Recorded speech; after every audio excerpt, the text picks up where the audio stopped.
விஜய் சாரோட ஜனநாயகன் படம் 9ஆம் தேதி ரிலீஸ் ஆகுமா ஆகாதா அப்படின்னா 9ஆம் தேதி காலையில தான் தீர்ப்பு சொல்லுவாங்க நீதிமன்றம் சொன்னாங்க.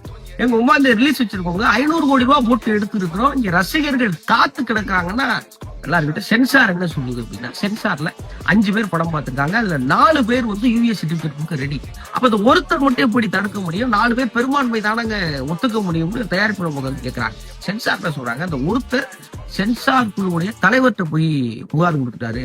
இங்க சில மத சிக்கல்கள்லாம் இங்க இருக்கு. அப்புறம் இந்த பாதுகாப்பு அமைப்புடைய குறியீடுகளை பயன்படுத்தியிருக்காங்க. அந்த அட்வைஸ் கேட்காமன்னு ஒரு ஏதோ புகார்லாம் கொடுத்துருக்காரு. இப்ப இந்த தலைவர் நினைச்சா நாங்க நிறுத்தலாம், மறுஆய்வு கொடுக்கறதுக்கு எங்களுக்கு உரிமை இருக்குன்னு சென்சார் பக்கம் போராடுறாங்க. 3/4 மணி நேரம் 2 தரப்பு வாதங்களையும் கேட்ட நீதிபதி 9ஆம் தேதி காலையில தீர்ப்பு சொல்ல போயிட்டு வாங்க. இப்போ 10ஆம் தேதி பராசக்தி ரிலீஸ் ஆகுது. 9ஆம் தேதி ஜனநாயகன் திட்டமிட்டு வச்சிருந்த இந்த நேரத்துல 9ஆம் தேதி காலையில தான் தீர்ப்புனா 9ஆம் தேதி மத்தியானம் படம் ரிலீஸ் ஆகுமா இல்ல 10ஆம் தேதி இன்னும் தள்ளி போகுமா அப்படிங்கிற கேள்விக்கு இன்னும் பதில் கிடையாது.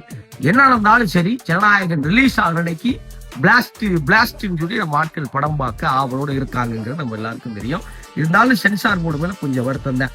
Bro it's very wrong bro அப்படின்னு நம்ம என்ன சொன்னால் நீதிமன்றத்துடைய தீர்ப்புக்கு தான் காத்திருக்கணும். 9ஆம் தேதி காலையில தெரியும் படம் எப்போ ரிலீஸ்னு. அது வரைக்கும் ஆவலோட காத்திருப்போம் ஜனநாயகன் திரைப்படத்துக்காக.